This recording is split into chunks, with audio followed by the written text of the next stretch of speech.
Okay. You should be seeing our presentation or kind of slide up here with the title. I'm playing with a different way to kind of share my iPad because, two monitors and all that sort of stuff that we're all finding out about. I was going to do this, and to be honest with you, since there's only a few of you in here, I don't know if it's even worth it to actually do it through the survey or not, or just to ask if you'd be willing to tell us. If you saw, I posted it in that email and on Twitter, last week when we were putting together this workshop, I said, well, we'll do an icebreaker, and I'm going to ask people on a scale of 1 to 10, how ready do you think you'd be if you had to pivot to teach online tomorrow? And then when I came back to look at the workshop slides yesterday, I said, well, that's not going to do much good. So I changed it to this. How well do you think your attempt to pivot to remote teaching went this past week on Monday and or Tuesday? Anybody want to share? We can do it on the poll if you'd like to, or if you want to do it in the chat, or if you just want to speak up a little bit. Let's actually do it in the poll, Jay. I think it's a nice way, even though we have a small group, I would like y'all to see the poll everywhere in case you haven't. Okay. So yeah. So you'll see the link down here at in the bottom left corner of the screen. If you go to that address, and I can actually put it in the chat as well.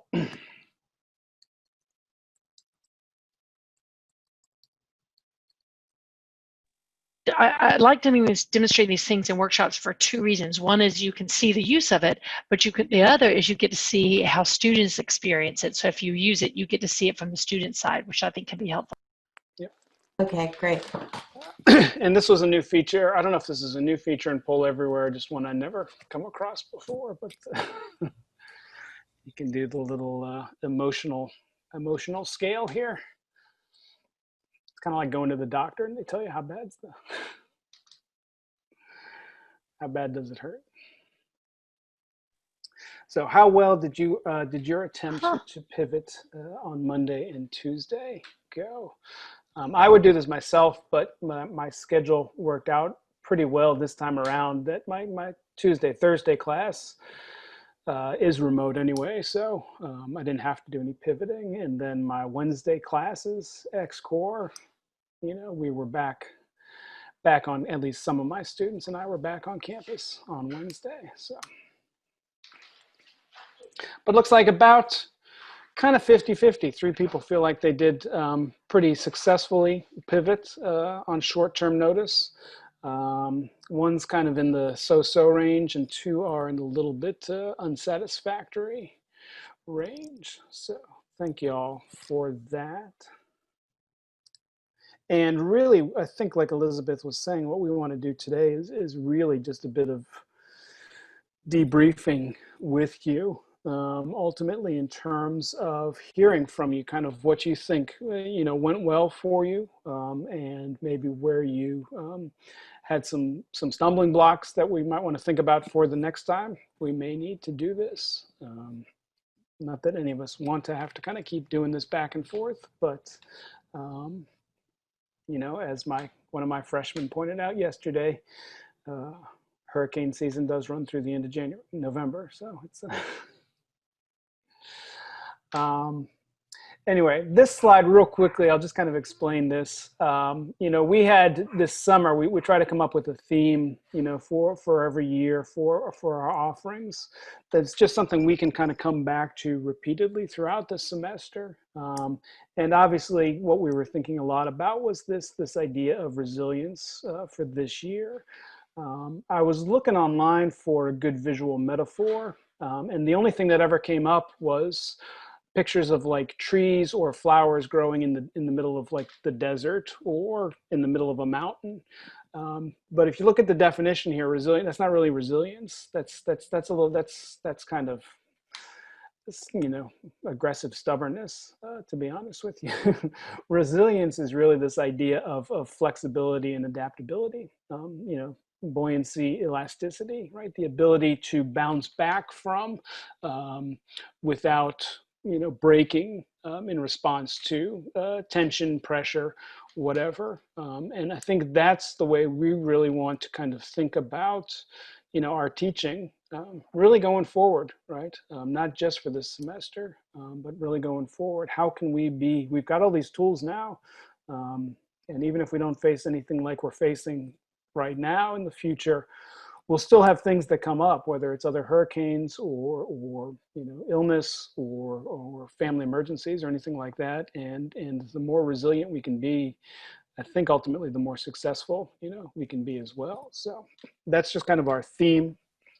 And Jay, before you move on, if you don't mind, I want to say one other thing about resiliency. Like, I really can dig deep inside myself when I think about this in terms of our mission, right? Our mission at the university is to create leaders for a more just and humane society, and we need this now more than ever. And part of what's going on nationally, it is causing us to need to be resilient, right? It's draining our resources to hear about some of these, horrible things that are going on in our country and in the world. And I just think that the mission is more important than ever. And a skill that our students are going to need as leaders is to be resilient and to be flexible. And so I think that we have an opportunity to kind of live that mission a little bit by thinking about how are we going to maintain our own flexibility in teaching come what may, because we just don't know what next week is, right? So teaching come what may, and being there for our students come what may. So this is why CAT really thought this was a good theme on a number of levels here. Yep, absolutely. And so with that, and I don't know if you still want to do the breakout rooms or if you want to just be a little more resilient and flexible. I just did a little private chat with you. Let's go ahead and just do 2 breakout rooms. And then if you'll spread the CAT people around so that it's not like 3 CAT people in one room, you can move us around once you create them. But I think this would be good. Because Mapo and I were talking about breakout rooms before the workshop started. And again, I just think it's good to experience it from a student perspective. What it's like to go into a breakout room and then come back. I'm not sure we necessarily need 10 minutes, so maybe give us 7 minutes and then we can come back and have a broader discussion. However, you're the host, so you've got the breakout room. Well, I'll do the breakout rooms then. Okay, so here, so this is what we're going to do. So notice that, Mapo, notice now that I'm clicking on breakout rooms. I'm saying how many I want. I'm creating them right now. I can now see that little pop-up window that you mentioned. You can't see it, right? And that's why it's not showing up on the recording. This is, the host has all these tools. So that's why it's not showing up on the recording. So this looks good. Okay, so I'm going to put you in breakout rooms. I'm going to time you for 7 minutes. I'm going to drop in and check and be sure you're on task. I will give you a warning when it's kind of time to count down. But what we'd like you to do is we would like you to share with each other what were your successes, because we had 3 people who were over on the happy face. So what were your successes? Like what worked? And even those of you who are on the meeting face, what did work? And then what were the challenges that you faced? Because we faced some, and I would like to hear those and learn from you. So here we go. So I'm going to click Open All Rooms. And now you can see, so this is what your students are seeing. They get a little invitation, join the room. So go join the room, and I'll see you in a bit. And you always get cut off mid-sentence.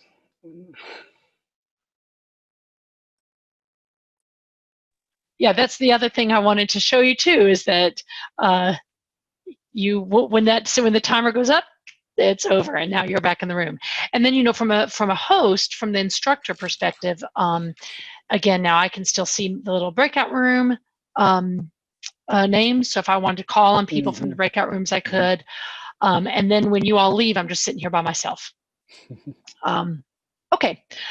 But thank you. Thanks for participating in that and doing that. I think, again, it's kind of nice to have conversation and also see how the functionality within Zoom.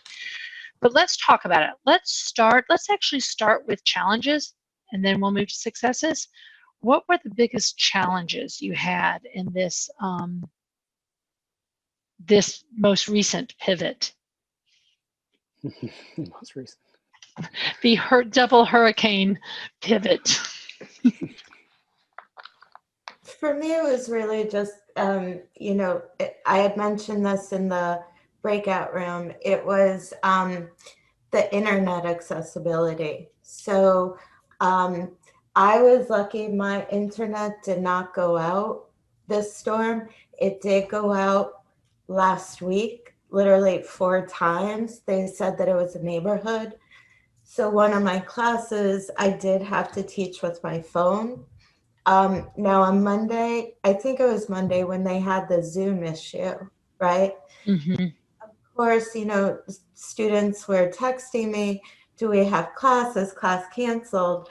And I knew enough to go to Google Meets. So no, it's not an excuse to cancel class. And I sent out a text and everything worked out fine.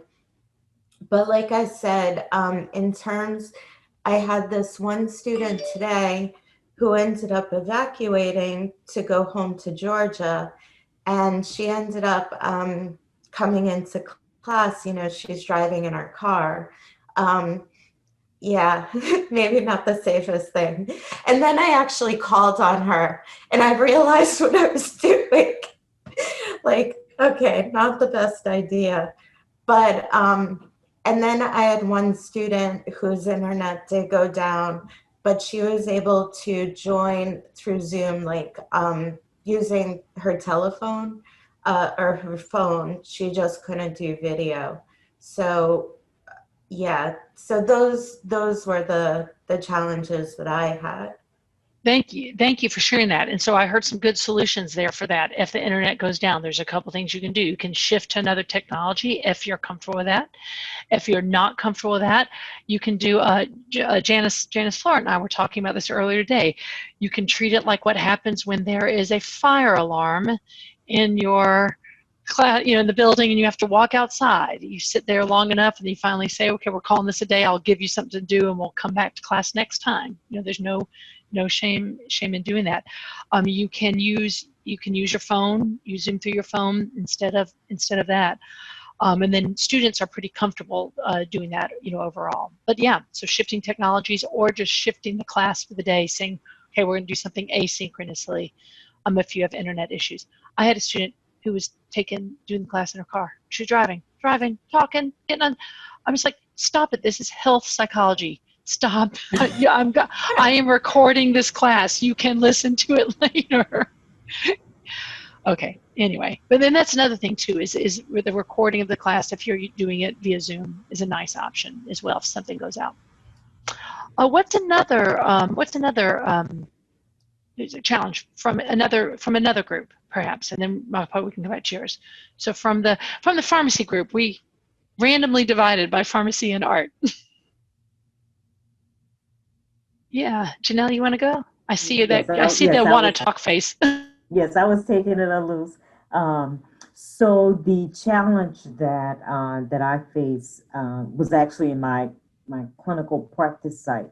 I was all prepared for my student to come to clinic, and because of social distancing at the clinic, I could attend clinic, but my student couldn't attend clinic. So I had to shift gears and do sort of clinic through Zoom in a sense, give her the information in advance, work with her in advance, get the recommendations that she would give had she been in clinic. And I saw the patients and, you know, speak with the doctor, decide what we would do. Then that afternoon, got on Zoom and talk with the student again. So I wasn't planning on that. I mean, I was really planning on having the student, you know, in clinic.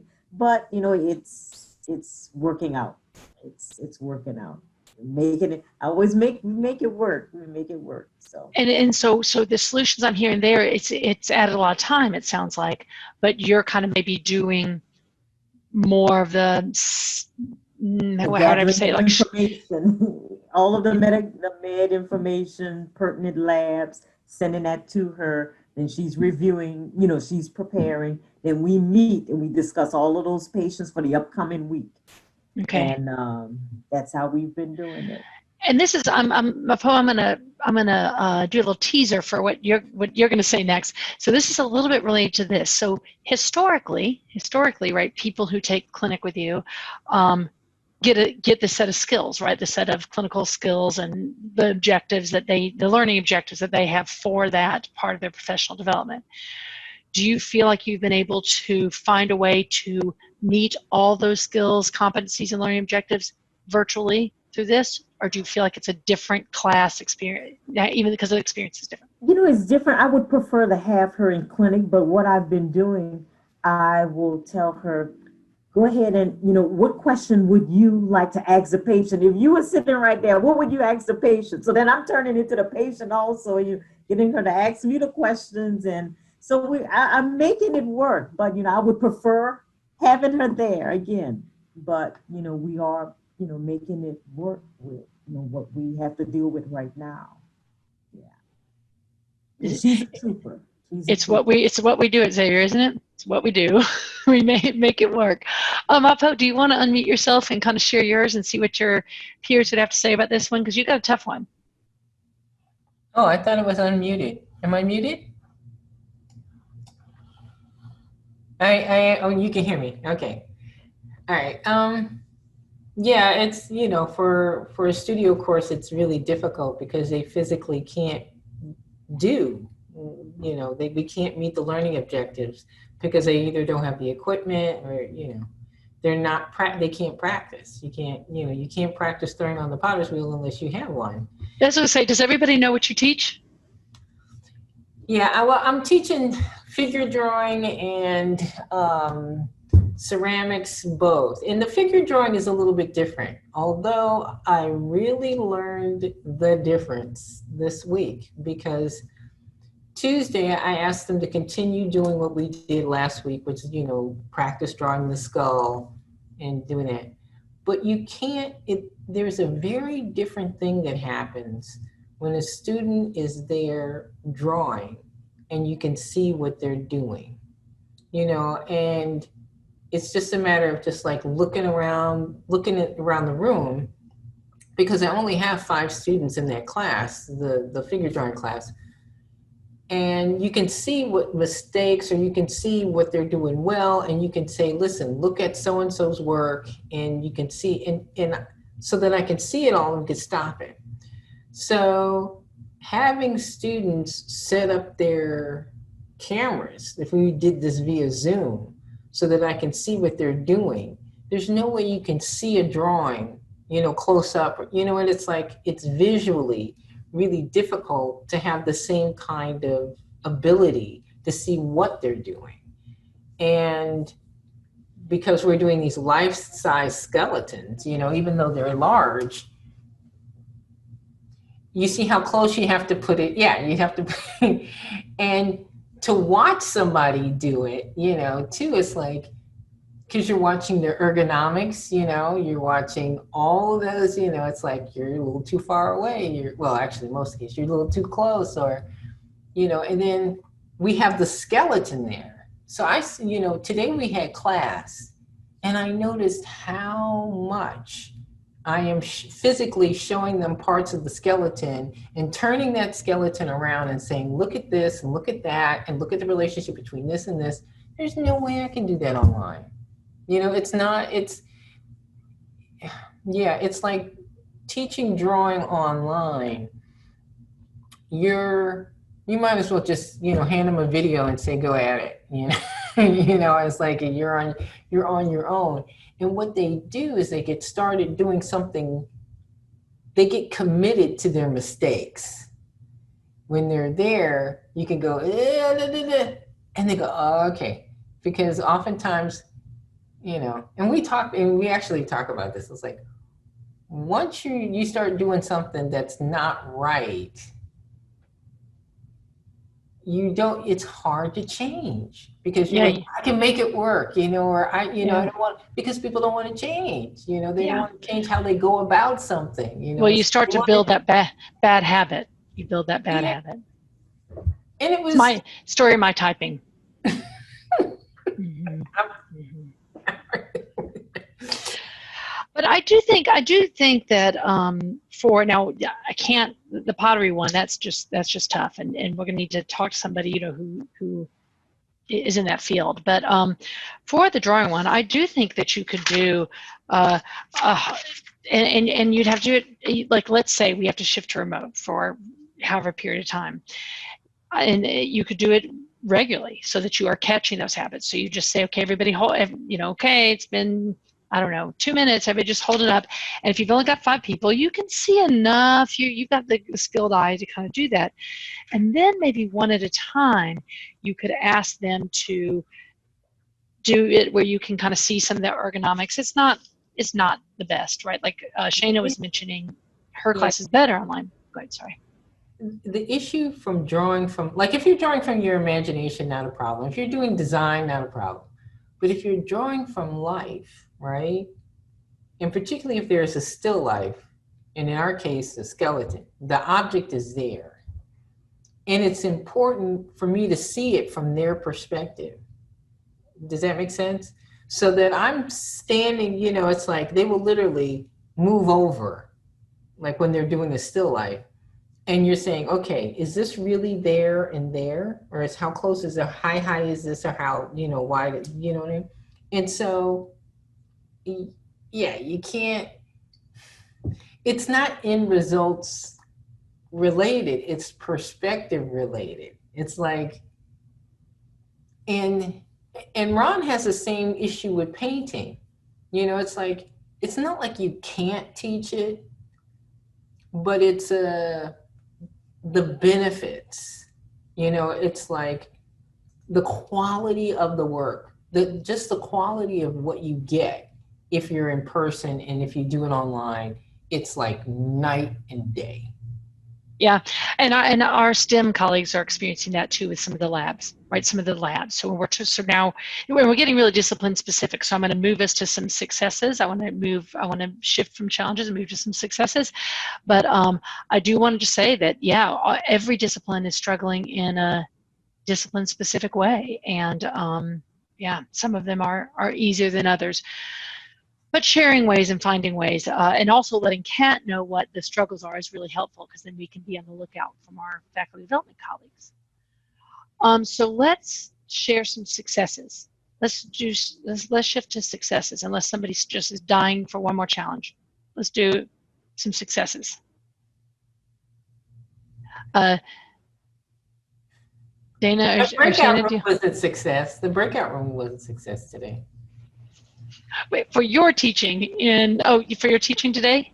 Yeah, for art appreciation, that was great. Okay, good.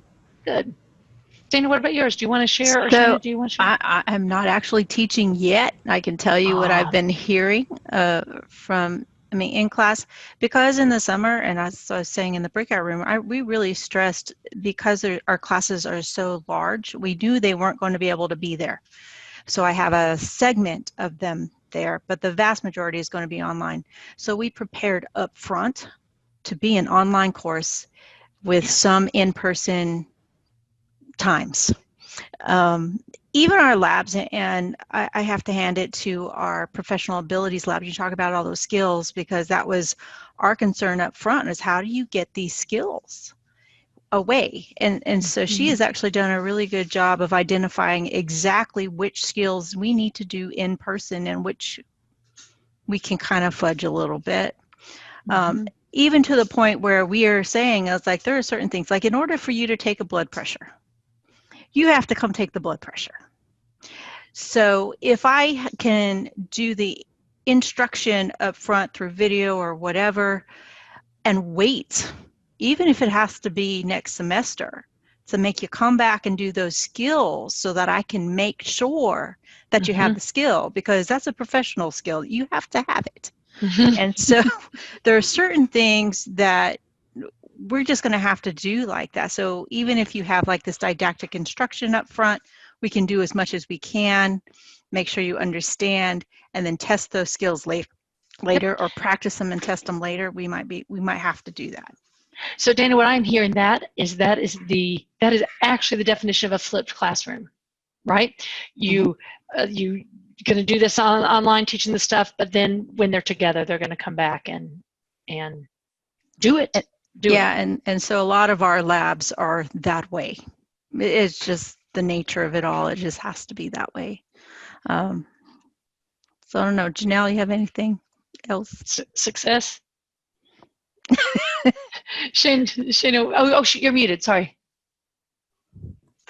Nothing else really to add other than the fact that, you know, I had to quickly turn my actual rotation into an online, but I mean, for the most part, I feel it is working well. I was going to, you know, Dana had a good point when we were in the breakout rooms, which is something that I've been kind of thinking about and talking about since this summer, which is that if you have the time to do it ahead of time, you know, planning a well-designed online course, either synchronous or even fully asynchronous course online, and then adapting it for in-person instruction is a whole lot easier than the reverse, which is what we all found out last spring, which is planning an in-person class and trying to then change it. So, I mean, for me going forward, you know, everything's going to be planned. We'll see how the timing goes, but I'm gonna push myself to plan everything for the online environment, and then I'll just adjust it to what it'll actually be. That is absolutely right. That is what I took everything we learned from ZulaFlex and from the course this summer. And even though I was teaching I am teaching a face-to-face course that then I shifted to mixed mode. But I still have a get started here button. I still have the learner support. I still have those kind of things, so that I knew, and I just committed to it being paperless, touchless class, so that I had all that set up. And so the shift in this week was just, okay, the only difference is how we're doing class, right? Which is one thing we're going to get to in 1 minute. Let's hear one more success and then we'll shift there. But the only difference for me this week was how we're actually doing class. And I got to say this, doing it fully remote was easier than doing it mixed mode, where you're talking to people in class and then talking to people on the computer and then wearing your mask some of the time. And now I'm behind plexiglass and whoa, and it's dark. I'm in the ballroom. Oh, I could go on and on. Okay, let's hear one more success though. Shana, did you want to share something? No, I mean, for me, like we were talking in the breakout session, for me, it's a different situation. It's my field is kind of made for this. So I definitely, okay, so this has not been as difficult of a situation as other faculty might be experiencing. And I completely agree with Jay and what you said. You know, setting up the course this summer and getting everything laid out, it's just right there. So it's ready to go. So whether it is that I'm teaching synchronous, asynchronous, or I'm in the classroom, just everything is right there. So it's really great. A couple of resources that I've been using, which have really been helpful, is one called Slack. I don't think that Xavier has a Slack channel, because when I went on here, I didn't see anything. But I did create a Slack channels for all of my courses. And this is a really great tool because you could just have it on your desktop or on your phone. And I find that being able to text with the students is a lot easier and better than doing email. And here it could be like a community situation where the students are asking questions or they're posting content, and just immediately, you know, the discussion starts. So yeah, I've been using a lot of tools that I learned this summer in ZulaFlex and in the Quality Matters training, but then also I've been, you know, attending webinars, and they had a course this summer in EDX. It was kind of made because they knew the number of educators who are going into this crazy mode. So I've definitely been taking advantage of the resources that are out there. Yeah, so it's been going well. I enjoy it. I enjoy it a lot. I just feel that as an educator, it has brought me to like this new level, which is very exciting. And you know, my creative skills can be utilized. So yeah. Thank you so much. Thank you so much, because I do think that this is going to be with us for a while. We already saw this hurricane for the first time. We did not close campus. We just shifted. And I think that's going to be, you know, unless we are really evacuating, I think that's going to be likely moving forward. And then again, we don't know what the rest of hurricane season or COVID will bring. And even for our own personal lives or things we experience. So being able to pivot and have these skills now is kind of both draining and freeing at the same time. Jay, do you want to, so thank you all so much for sharing. Thanks for sharing with each other. We will keep this conversation going. I do want to say that successes that you have, like with Slack, I'm glad to hear that. Shana, we'll try to do like a little blog post on that. But successes that you're having or challenges that you're having, please make sure that we know so we can anticipate them. And again, we can reach out to our faculty development community and see what other people are doing in other. I'll unmute myself if I remember. So we wanted to just kind of wrap things up here with maybe a couple of suggestions. This is another thing that we've been talking about a lot lately.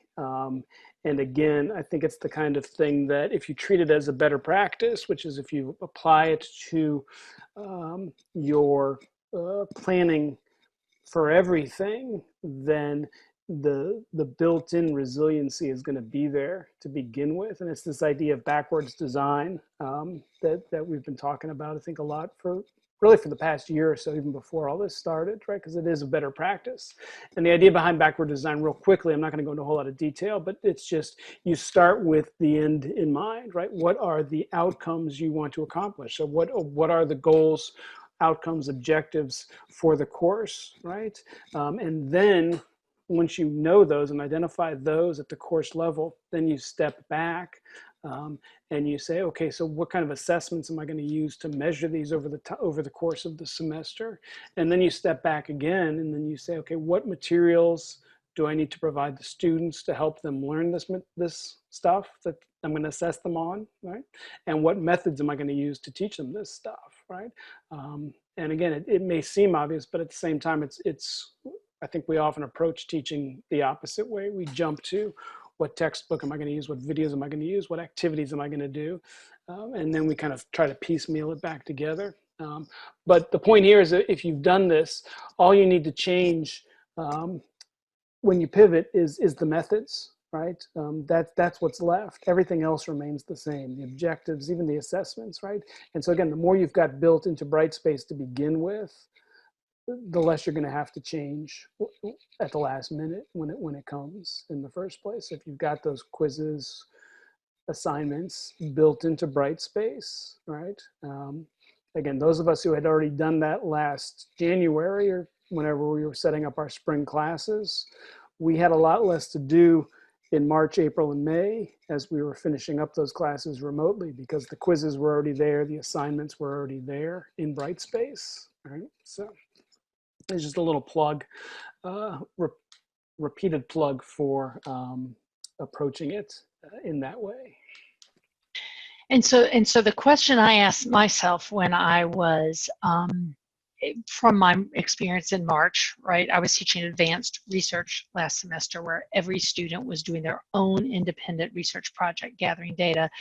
The question I really asked myself is, what are the essential elements of my class time, right? Because everything else, the assignments, the stuff, you can put that in Brightspace.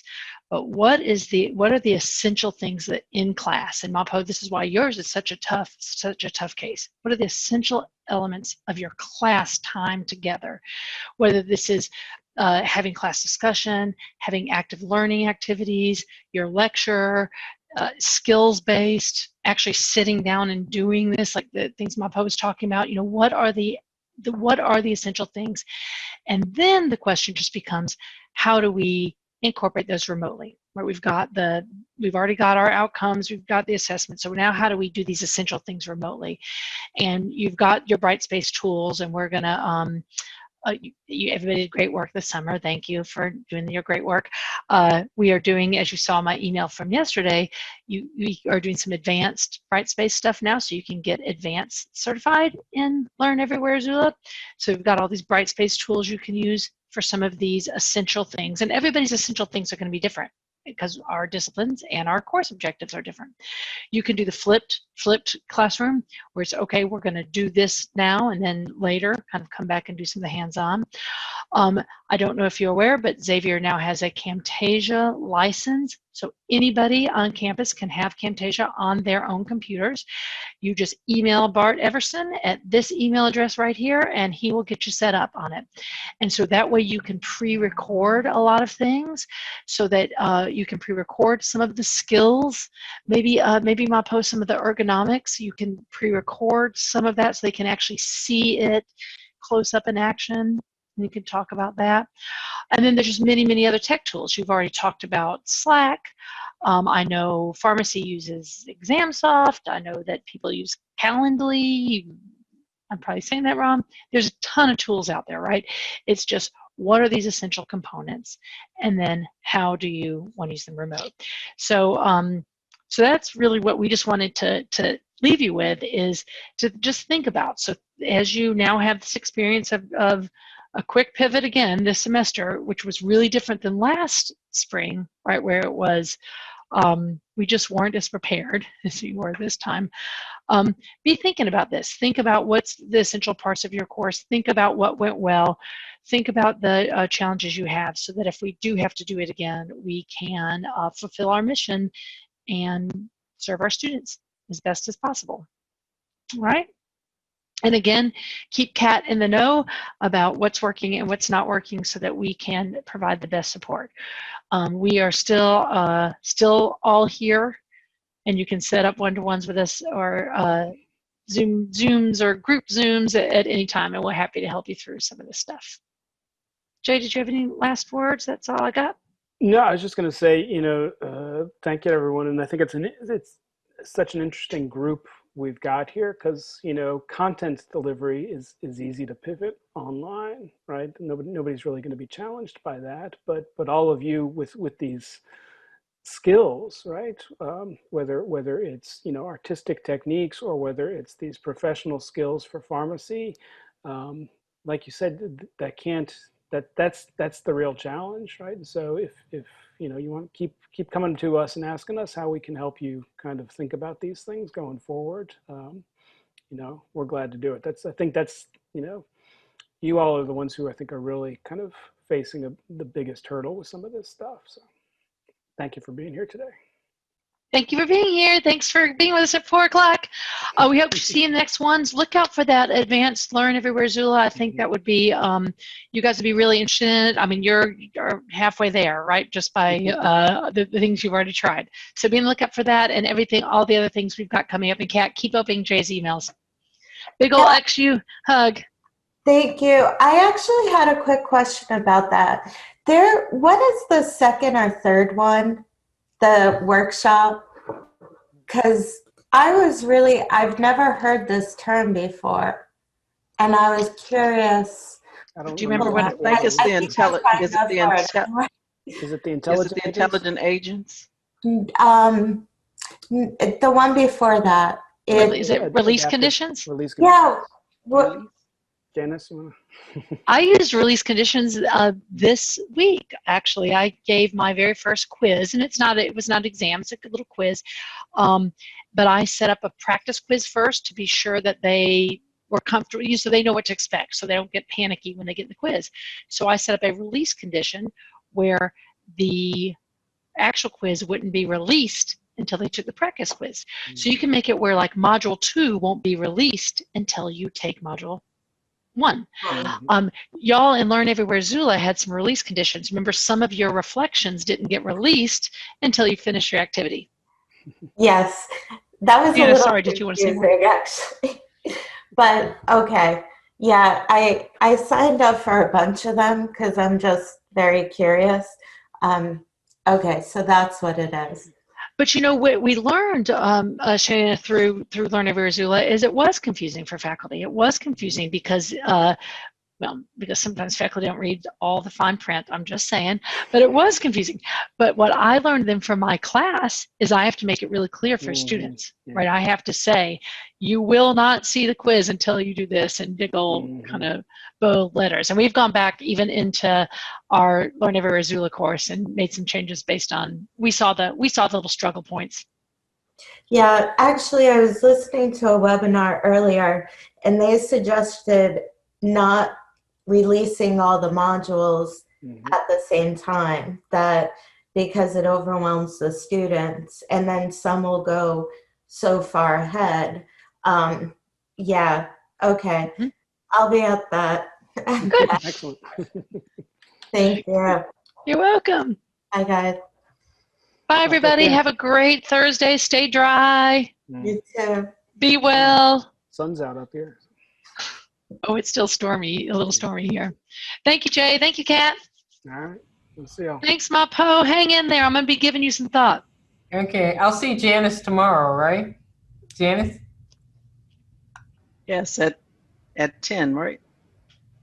Wait, let me double check the time. Hold on. I sent you an invite. Yeah, it's 10. And my Poe, do you see my little booker? Oh. This is my little booker.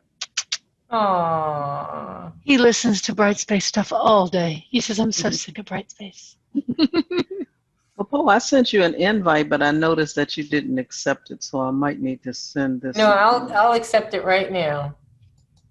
You have it? Okay. Wait a minute, hold it. Oh my God, is it that far down the list? Okay. Yeah, that same, it's probably at least a week ago is when you. God. Jess, I'm going to leave. Bye. Yeah. Okay, it's probably in my calendar. I can send it again, I think. Yeah, it's in my calendar. I put it in my calendar, so I'm sorry. It's there. I have the link because the link ends with 373. That's correct. Yeah, I got it. It's in my calendar. I'm sorry I didn't hit the what you do, but yeah. Oh, not a problem, not a problem. I found that people deal with their calendar invites differently. And so, so whatever works for you will work for me. Okay. See you tomorrow. Okay. All right. Bye. Bye. Bye.